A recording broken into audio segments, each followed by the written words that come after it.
And we have a recording going. Hello, Sarah. How are you? Great to see you. Great to Good, be here. And hello to everyone. good seeing Thanks for you too. coming. Thank you for coming and talking to us about your new book. I can't wait to get into the conversation and the presentation that you're going to show us in a little bit.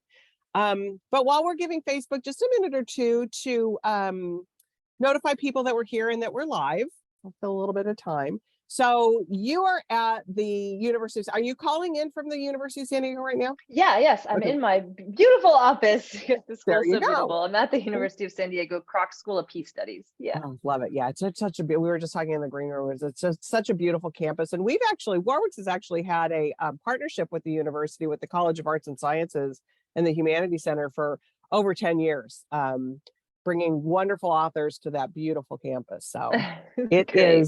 is quite the campus. So just real quick for people who aren't joining us from San Diego, if you're joining us from other parts of the country, both of us are in San Diego. Warwick's is located in La Jolla.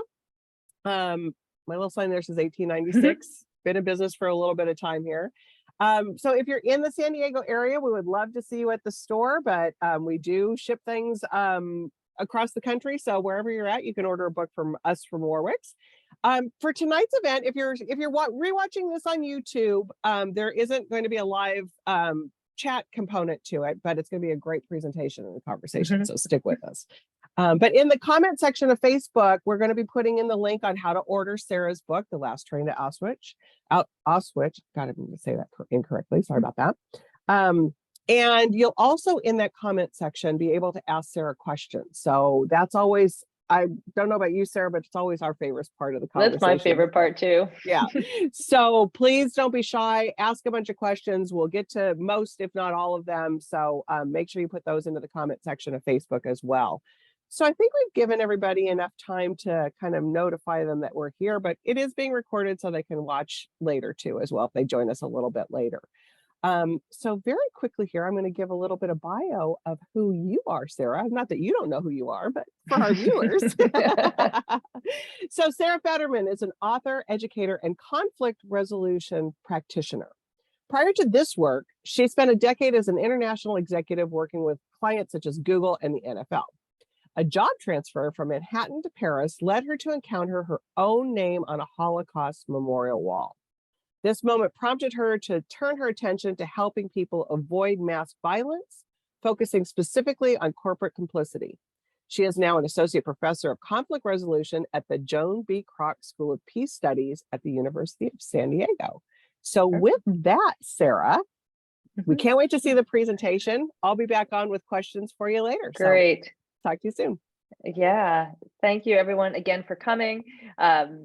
I was not only half joking, but if people buy the book and they're in San Diego, you're welcome to come by to the Kroc School and I'll sign it. I'd love to hear what you have to say and your thoughts. I mean, one of the biggest gifts of this has been talking to people about the book, because writing a book and doing 10 years of research can be very lonely in the process in some ways. I did interview 90 Holocaust survivors, which was not lonely at all.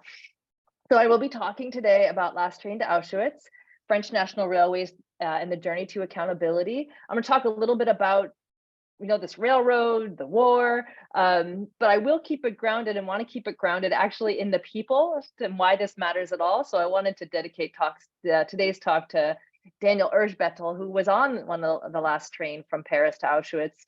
And I met him at a memorial event. And I went to his house. We met later. We went to his house, and as I'm leaving, I get on the train platform to go home. And this is in Versailles in France.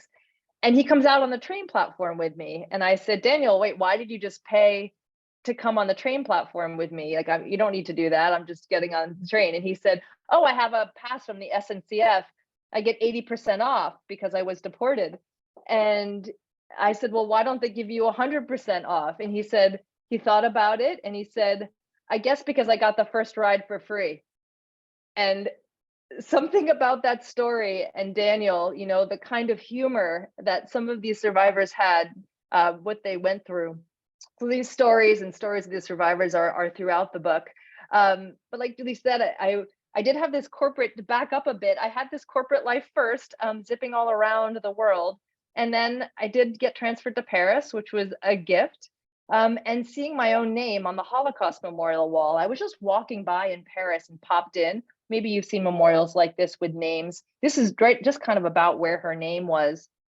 She was murdered at 16, and there wasn't really information about her on the computers. You could almost see the computer screens in the background, and I looked her up, there was nothing there. But the moment of seeing my name just really captured my attention, and it reminded me of this question that my history professor had asked me when I moved to France. We had stayed in touch for many years, and we still are in touch. I heard from him today.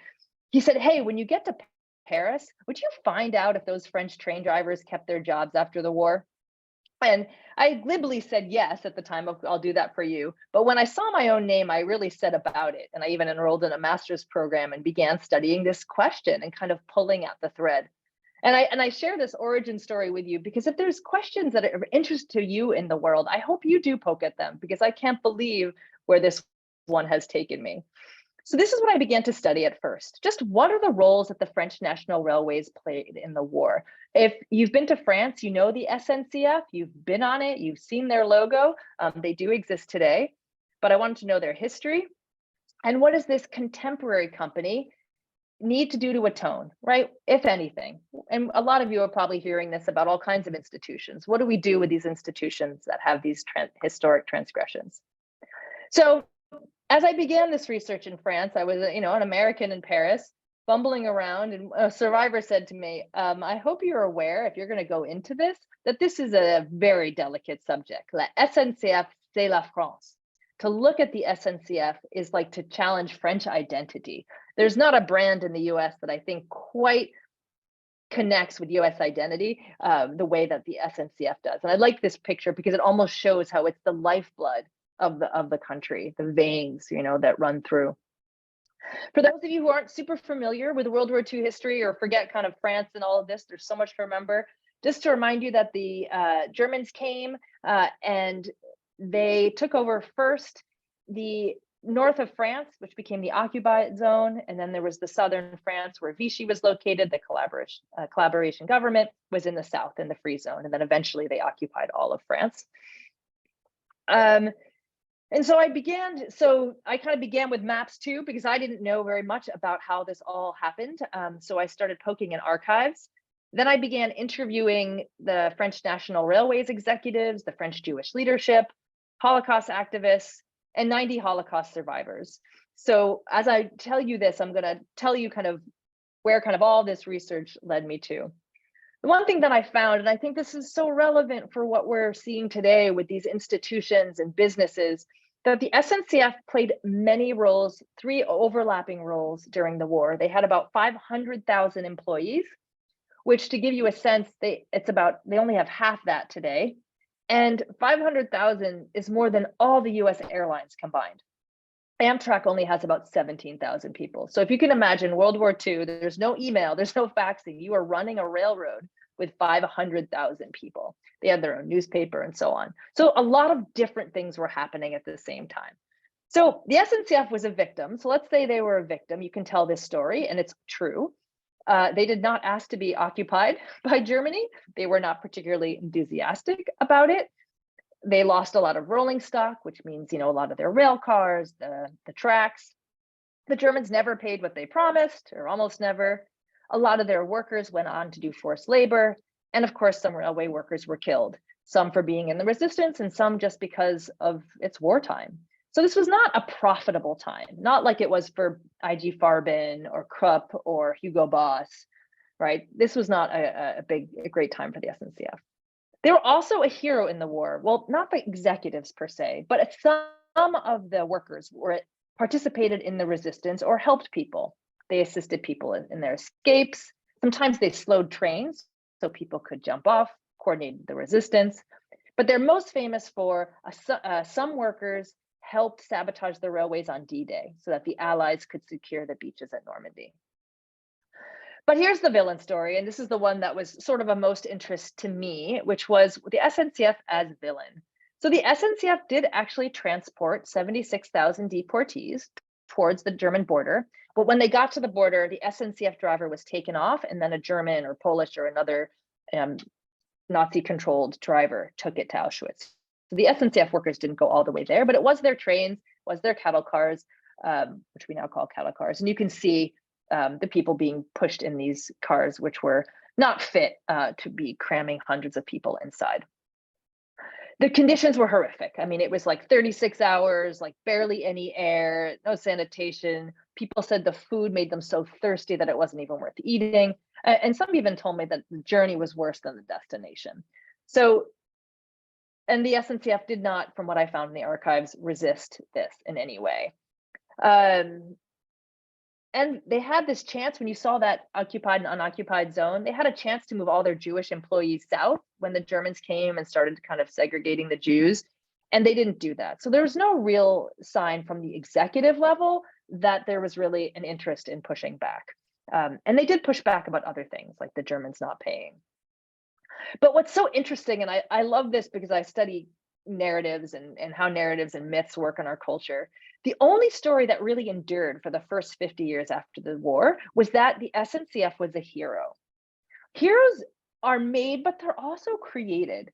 After the war, the French psyche was devastated by the occupation. And so the French government, along with the SNCF, decided to highlight this heroic story so people could rebuild French pride. And they made a movie that you can watch on YouTube, La Bataille du Rail. It's in French, but you don't really need the language just to see. And it tells that heroic story, which is true, about the role of some railway workers in sabotaging the rails during D-Day, and for which they've got the highest Medal of Honor in France. I took this picture in the SNCF headquarters of the medal. But remember, it's not the executives that did it. It was the actual workers, who the executives would have turned in many cases. The executives were not particularly protective of their workers who were in the resistance. But again, that was true, but that became the identity of the company. And that lasted until the fall of the Soviet Union. When the Soviet Union fell, then all of this Holocaust reckoning occurred. And we see there are moments of political reckoning. There's openings. Like right now, there's a lot happening around slavery in the US, and that didn't happen before. So there are moments, and this was a moment. And archives opened, and survivors started going in. Archives are often locked for many years, and then when some time has passed, they open. And this is Kurt Schuechter on top. He snuck and photocopied 20,000 documents out of the Toulouse archives showing that the SNCF was paid for transporting people within France. He just sued for symbolic euro. It wasn't about the money for him. It was just he wanted the company to acknowledge that, yeah, okay, there was this hero story, but they also transported people, including his family. He dropped the suit when they put up a plaque at the station where his father was deported. But then Alain Lipietz, you can see looking fierce below with his wife, he sues the SNCF on behalf of his father, and he almost wins in French courts, but doesn't quite. The SNCF appeals. But the SNCF does show up. They're not, a lot of the executives didn't know this history either. I mean, they just came in thinking they were a hero in the World War II. But they opened their archives, they did an independent study, they revised their history to some degree, how they talk about themselves. They are a major contributor to Holocaust commemoration in France. It's very difficult to go to any Holocaust-related event in France and not see their logo. And they did make an apology. But they didn't pay the survivors directly, and this became an issue for a number of people. Who wanted compensation. I put this little timeline up because this is what we're seeing other institutions try to do related to their histories. And I met survivors who very much appreciated these efforts. Here you see Renee on the left, whose father was deported. It's kind of a funny story how we ended up there together, but she was able to read her father's name for the first time at the reading of the names. And there's Lillian Martin. Her parents were both deported and murdered. And here's a little plaque next to a kind of dingy memorial. But you can see her smiling and feeling that this recognition matters. Then it's interesting, so France is having these lawsuits related to the French National Railway, and Israel signs with the SNCF. They don't have a problem with it. So there's like, well, if it's okay for Israel, why are some survivors still struggling with this? But in France, they don't have class action lawsuits like we do in the United States. So that means that every person has to sue on their own, and they have to pay for their lawsuits. So the French court decided, after doing a lot of World War II compensation program, that it was going to close to any World War II related cases. They said, I'm sorry, we've done our best. These are irreparable harms. We just can't do this forever. It's like an administrative nightmare. So they closed. So that's like France's Supreme Court. But, you think like it must be over, right? People they tried to get money, they didn't win in court, then the courts closed. The thing about history is you just can't quite tell people when the search for justice is over. They'll decide. So what ended up happening is a lawsuit came out of New York, a class action lawsuit representing, it's kind of debated how many people were being represented, but it seems like hundreds of people. And they sue the SNCF for compensation for these deportations. But the lawyers and the people knew you cannot sue the SNCF because it's a national company. You can't, it's something called the Foreign Sovereign Immunities Act. But it wasn't really about winning the lawsuit. They were hoping to get them to settle, which most companies do. And they wanted pressure, and they did. They got a lot of press for this in the United States. Maybe some of you saw it when it came up in California. Because they had another strategy. The SNCF bids for contracts throughout the United States. They bid, I should have highlighted Massachusetts too, because they won the largest contract in Massachusetts state history, the MBTA. They bid for contracts in New York and Maryland, Virginia, California. They won the Virginia Regional Rail. And in California, they bid for the high-speed rail. And legislation was drafted in Florida, California, Maryland, and Virginia to try to keep them out until they atoned for the Holocaust. And what that meant depended on each state, what they wanted. So I came back to the US after finishing my first study in France, and I just chased this conversation anywhere it was going. I was just so interested on what people thought should happen. Not what I thought should happen, but how do we handle this? What do you do so many years in the aftermath? So I went to legislative hearings, commemorative events, I snuck into survivor potlucks and all kinds of things to really understand what people were saying. And during this time, Maryland actually passed legislation. That's Governor Martin O'Malley. Some of you may know who he is. And Leo Breatholtz, who's on the left, who jumped out of a rail car as a young man, not even a teenager, and escaped. And he made his way to Bethesda, Maryland, and convinced Governor O'Malley and others that there should be this legislation, that the SNCF shouldn't be able to bid for contracts in Maryland until it puts its archives online. So they just wanted transparency. It wasn't about the money. And that was signed, the only state that signed legislation related to it. So now you can go online and you can poke through the archives. You're not going to find a lot about the deportations because either those documents were destroyed right after the war, or they're in local archives around France. So it's more symbolic, but you can now go in. So you kind of think, well, maybe it's over now. They digitized the archives. They listened to the survivors. Well, it was until the purple line came up. In California, what happened is Arnold Schwarzenegger vetoed the bill. So it kind of went dead in California. But this purple line, if any of you have been to Washington, D.C., maybe you're there now, this purple line project came up on the D.C. Metro and the SNCF bid for it. And for those of you who know geography, it's right on the border of Maryland. So Maryland was involved again. And this time the survivors said, no transparency, we want money. And this became a big issue. This was, I think this was from the Washington Post. All right, so they want reparations. And now this escalates because the State Department says, no, you can't, Maryland can't do foreign diplomacy. You can't make France pay reparations for World War II. If you do this, we're gonna withdraw federal money from this rail line. So it just became, there became all these hearings, and the legislators kind of were caught between Holocaust survivors and losing $900 million for this project. So what they did is they put it in committee, the bill sort of died and they let it go. But it did, this is when I started interviewing ambassadors who got involved, because they did decide that they needed to address some people who weren't covered by other compensation programs. And they, so as they're kind of debating what should be done, I'm interviewing the survivors. And I saw, this was surprising to me, maybe not to you, but the newspaper, only interviewed people who had really passionate opinions about the SNCF, like Rosette Goldstein. She's in Florida and she said, they never lifted a finger. I don't want them ever in my state. Leo Breatholtz, who I mentioned, who jumped out of the rail car, said, I want transparency, apology, and compensation. So there were people who felt very strongly about this, but about almost 80% of the people that I interviewed in France and in the US, the survivors, were like, for different reasons, and they were different, the reasons were different in France and the US, but those who weren't for it said really interesting things too. There was concern about survivors who now are in the US about punishing French taxpayers today. Do we really want to punish these people who had nothing to do with it? And this is Daniel again, who I showed a picture of at the beginning. He told me that, he had to work under constraint, in Auschwitz, and he didn't want to do what he had to do. And he understood that the railway workers were under constraint as well. So a lot of survivors in France were telling me it was really complicated. Like, railway workers didn't have it easy either. And what were they going to do? And how could they? So there was a lot more complexity than I expected to hear. But it did result in a $60 million, this whole issue rose up between the France and the US, and 60 million was paid out to people who were not compensated by other programs. So these justice efforts did actually result in some material results. The SNCF wasn't at that signing. I was able to kind of sneak in, but it wasn't, they tried to make it really not about the trains. So now you think, is it finally over? We have the money.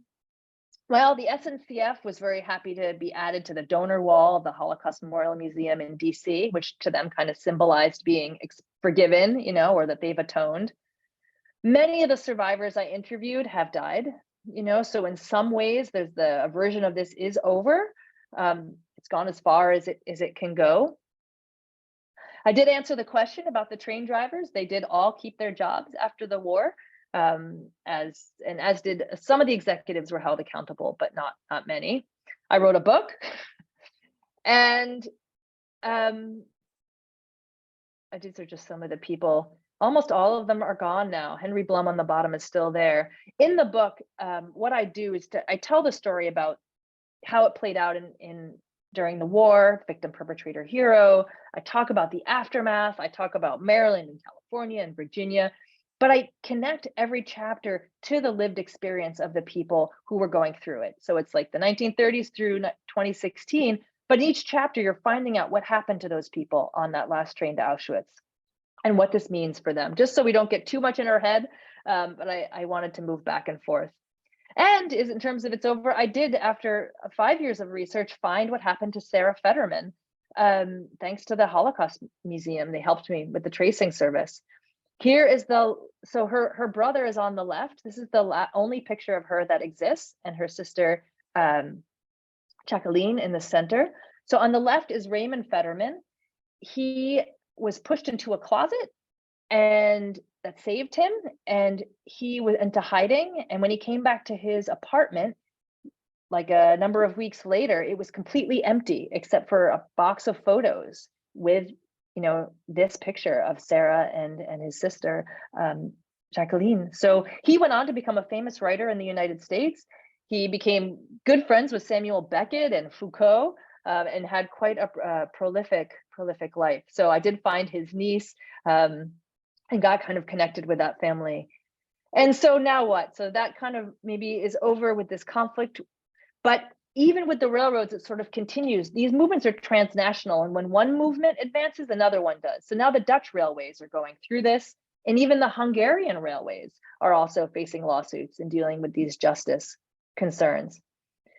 And I'm starting to talk about businesses more generally and what they can do to atone. What do we do in these institutions that we work in and live in, and these places that have these histories?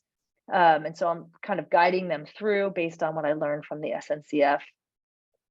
And making the argument overall that, like, atoning for the past affects the moral trajectory of companies today. When we can look back, we can say, okay, that's not who we are. This is who we want to be. And that is very important for the ethics of corporations. So I do think when we remember, we can do better.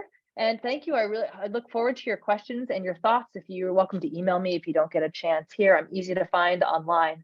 And let's see what you all think and have to say. Such a great presentation. So question, and I apologize if you already answered this, but I was in the background doing some other things, but how did you find the specific survivors? Oh, that's a great question. Well, in the beginning in France, it was sort of, I would go to all the events, right? And so I would meet people that way, and then they would say, you should meet my cousin, or you need to talk to so-and-so. And so that's, in academic speak, it's called snowballing, right? One leads to the other.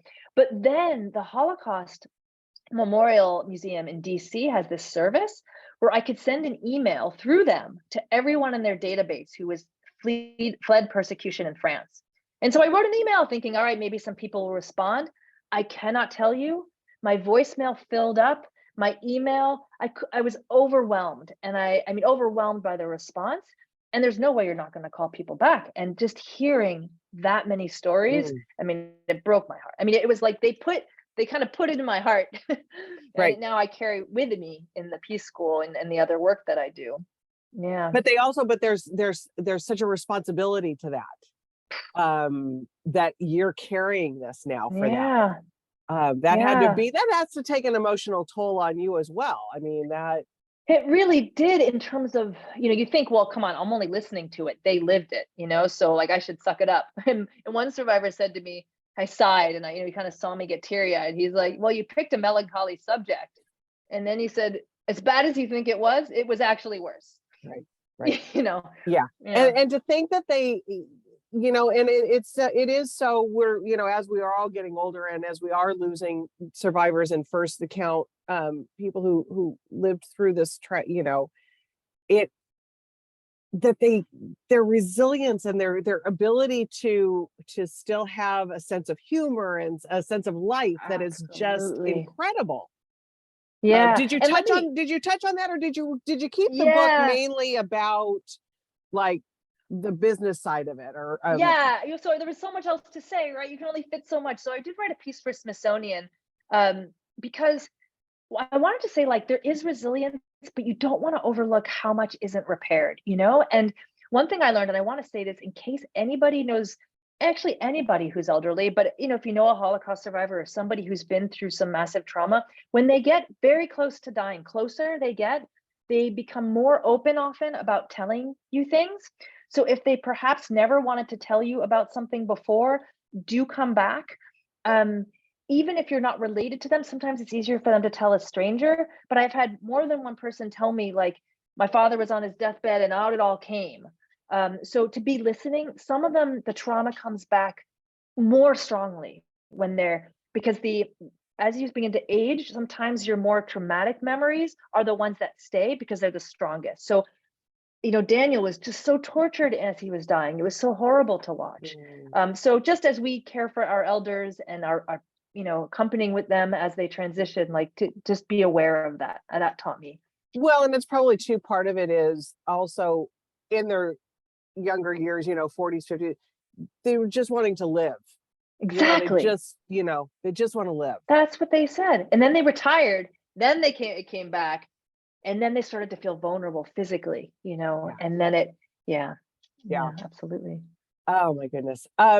So what so your work brought you, is this what brought you to the University of San Diego? Was this sort of? Yeah. So then it became about, this question of what role businesses play. I was drawn to kind of, we just can't do this again. Like, if we can avoid this, we should. And I have no idea what role any of us individually can play, but I was really moved by the survivors saying, even the little things mattered. Even if you couldn't stop the murder of somebody that you cared, that you tried, that you listened, so it gave me, like, heart to continue. And because I had this business background, I became interested in this intersection of our roles of businesses and in mass atrocity, the ongoing, contemporary, human, animal, environment, past and present. And we're all customers of these companies too. So I don't mean to say they're the evil perpetrator and we're all innocent, but just those questions. So I'm now living into those kind of questions with students and in my writing. But I think that people do have more power than they think with these companies. That's though. True. I agree with you. I mean, they are not beholden to us, but we can affect some change if we really put a collective mind to it.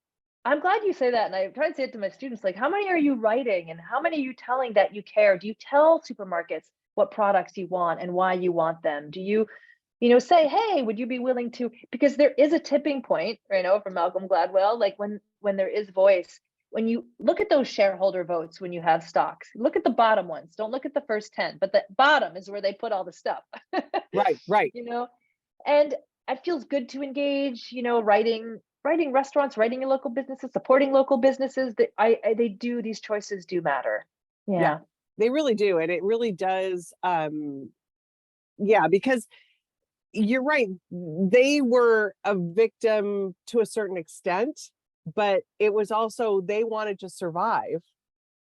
And So little they did things things to matter. make them, Yeah. so, the railway did things so that they would survive.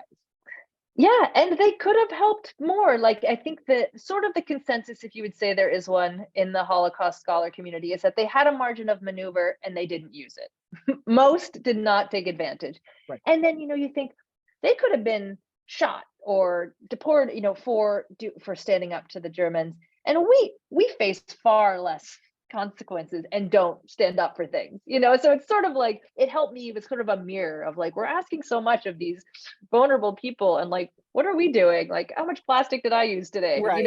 Right. It sort of helped me look at myself as Well, it well. does. And I think that the thing is that sometimes when it's happening, it doesn't seem like it's this black and white decision. It happens in Yeah, these gray scales that pretty soon it's like, to your point, at the tipping point, to where it yeah, gets like, oh no, we've gone too far. yeah. Um, It's so true, and it's so much easier after a war to look back and have clarity. Oh, you want to be on the right side of history, and you see companies trying to be on the right side of history, pulling out of Russia right now, or like they're trying to make statements about Black Lives Matter, and like trying to like make sure we're landing right. Which right. I appreciate their efforts, and I know there's a lot of genuine and accurate concern about it being kind of surface and not deep change. But I'm at least impressed that they're at least doing that, which they Right. didn't feel obligated to do in the 80s. So Correct. it's a change. And obviously not in the 40s either, with the 30s Yeah. and 40s, Okay, Yeah. so Penny has a question here. So the US denied shelter to many Jews, and we are doing it again now with Syrian and other refugees. How do you think that this story can help people understand, I'm not really understanding. How do you think the story can help people understand how we act humanely? Yeah, I think, I mean, especially with the US, I appreciate that question because, it's really easy to be a self-righteous American when if you study World War II, we were the heroes, and you go over there and like, we actually weren't that helpful in the early stages. There's, why we didn't, there's some evidence that the US didn't bomb the IG Farben factory where they were making the Zyklon B gas because they were producing chlorine, which the US knew that it would need after the war. Like, so there were like decisions that like were strategic in US interest as well. So I do think in studying this and kind of why it makes sense to look at history honestly is that we see that it's a repeating, it isn't like we were good before and now we're bad. No, it's like, no, like people do what people do and they're afraid of outsiders. They don't want foreigners to compete for jobs. You get protectionist. You protect your own. That's sort of what humans do. And to push against that is actually a little bit extraordinary as Right. well. Yeah. Cheryl's got a question. Considering the railroad's involvement, they paid a paltry amount to the survivors. Was there any other monies given? Yeah. So thank you for that. Yeah. I mean, when you think about what people got compared to like corporate like settlements today over like hot coffee compared to having your family deported. I mean, you're getting like, so yeah, there were a number of different compensation programs. So like I met a woman who got compensated from Germany and from France, like for different things. So it wasn't like sometimes these people had nothing. Sometimes they didn't know about all the compensation they could get.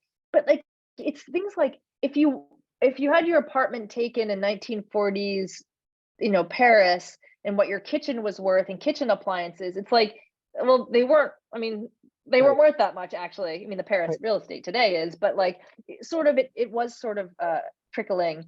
And I ask people even like, well, what did it feel like to get these checks? Some people get them monthly still, like for your mom, like what could that possibly feel like? What did they do with the money? I became really interested in it because now I'm getting into questions of corporate atonement for participation in US slavery and kind of like, what do you do with the money and what does it mean? And so really interesting conversations with them about that. So yes, there were other programs. There is a lot of commemoration around the Holocaust, at least compared to a lot of other mass atrocities that have happened. But you're so right. I mean, the thing, how do you compensate loss of that? You you can't amortize that out over the last Yeah. 70 years, you know, You of didn't have a what, mom that whole time. And like right, what blew me away is not only that the loss of their families, it was the loss of the person that they were going to be. Like their life just changed. I mean, everything went upside down. And like one of them, there's a name on her birth certificate she's never heard. She's like, I don't even know who that person was. Like, I don't know who it was going to be. Like, I'm this person and I'm here. But like, I think that's what really struck me too.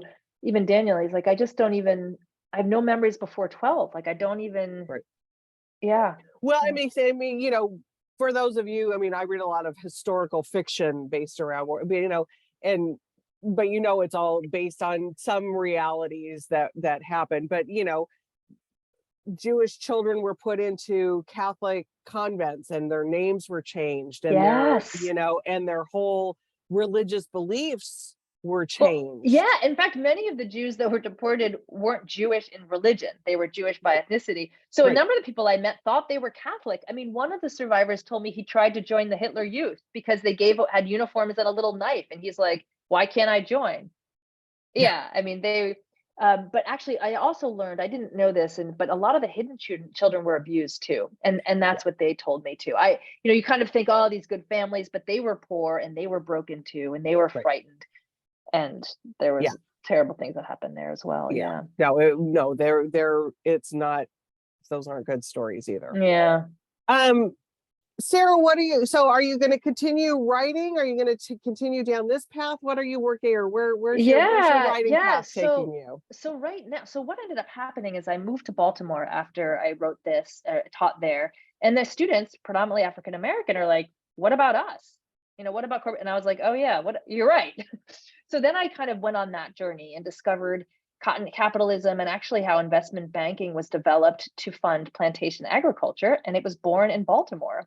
So I began pulling at that thread of cotton, and I'm now find myself writing about that and speaking to the Congressional Oversight Committee on these issues of whether banks owe for slavery and what should be done with the money. So now I'm doing that while really engaging with the young peace builders here, like young people who are, and I say young, but I mean they're experienced, they have a care for the world, they've either are from war-torn nations, or they just want to help in some way, or they've worked with disenfranchised people. And it's just really inspiring to be with them and have these conversations. So I get kind of to live in the soup full time of thinking about this. Yeah. And there are so many things that, every time you think that, oh, what else can there be to have said about it? There's still so much that needs to be said about it. There is still, and that's unfortunately there. And other atrocities and people who haven't been recognized yet. And so there's always more. Right. There's always more. Well, Sarah, this was such an enlightening conversation, and your presentation was amazing. We put the link in the comment section on how to order your book. And when you're done with the next one, come on back and we'll have another great conversation. October 2023, it's out. Okay, there you go. Okay, hold on. Laura's got a question that she came in here. You came in, Laura, at the right moment. Oh, good. So, did you find anything about the deportation of French Jewish children? There have been many stories about that. Deportation where, I'm wondering? Like there were kinder transports in other places where the kids were put on special transports and to saved. Like England. And, I mean, just to tell one brief story, Laura, on that note, recently, thanks to like a civilian historian poking around archives in tag sales in northern France, discovered, this is crazy, in Lille, that a number of the railway workers convinced people who were being deported to hand over their children, and they took them in and saved them. And he found this, Gregory Selleris, he found some of the people and the documents and how they did that. They literally got them to pass over the children and they hid them in the town. So that was a recent discovery, as you were just saying, like there's always more to discover. Right. I'm discovering those lives that were changed by that. But my understanding is that there weren't those huge kinder transports in the same way. France deported its foreign-born Jews, not the French-born Jews. So they were trying to get rid of the immigrants that they had actually asked for after World War I. So, but a number of kids went into hiding. Daniel, who I showed you, was one of the youngest to survive Auschwitz. He was 12. And so most often at 12, you were just put in the gas chambers, but like they kind of sort of accidentally or whatever put in line. He went to protest. He asked to be put back in the kids line. His brother's like, shut up. Yeah. So many of them were killed, many in hiding. Some were sent to Denmark. I mean, I met one that he came back from the war and spoke only Danish. He couldn't speak Yiddish to his family anymore. Yeah. So they were put all over the place. Wow. Okay, Kathleen is asking, she says a bit of a segue here, but I've tried for years Yeah. to learn what train took my father and his family in 1920 from Warsaw to La Havre. I've tried the sorry, Kathleen, I have a hard time pronouncing the department at UCSD, but couldn't find answers there. I'm wondering if you have any suggestions on. Yeah, thank you for asking. And I know these can be frustrating searches, but the tracing service at the U.S. Holocaust Memorial Museum in DC, they have someone on the second floor who can help you. But then if you can get upstairs into the library and find the people who know how to use this tracing service, even better. I mean, this is the thing that so few people have with if they've family has survived genocide or mass atrocity, is that there are records. In Poland, a lot of records were destroyed, but there might still be records somewhere. But I would start with the tracing service. There are people there that know how to use that complicated software. Do you have to be on site, or do you think she could do it remotely? I think she should be able to do it remotely, at least call them and find out, or ask them where to look. Because there are people. Yeah, I mean, I found my great uncle, but only after years and them helping me find. Okay, and I know we were kind of wrapping up there, but now I've got all kinds of other questions going through my head. Yeah. So is there any relation at all in the line to the Sarah Federman to you? Well, it's funny. Yeah, so 5 years into this research, like my mother says to me, she knows that I'm doing this, like from the start, she knows that I'm doing. She's like, you had an aunt that was, this is just crazy. I mean, you think of somebody's fate. My great aunt, I guess it would be my great aunt. She was my grandfather's sister. She was thrown out of the Jewish family for marrying a Christian. And then she moves with him to Marseille and then gets shot for being Jewish in France. And she's not related to the Sarah Federman though there is a Federman owned Russ and Daughters deli in New York. If you've probably heard of Russ and Daughters. And I met the daughter there, and we looked sort of the same. So you don't really know these family connections, but I thought that Marseille story, I just thought, really, like you get thrown out for marrying a Christian and then shot for being Jewish. Like, yeah, but sometimes you feel connected anyway. Like I'm still in touch with Sarah Federman's niece. She calls me Cousin Federman. So we've just decided to become family. You're family, whether by blood or not, you're family, yeah. Right? All right. Well, like I said, thank you again. And Lydia says, thank you, Professor. Thank you, Lydia. Thank you, everyone, for attending. All right. And we will see you next year, hopefully. Yeah. So, all right. All right. Have a great evening. Thanks, everybody. Bye. Bye-bye.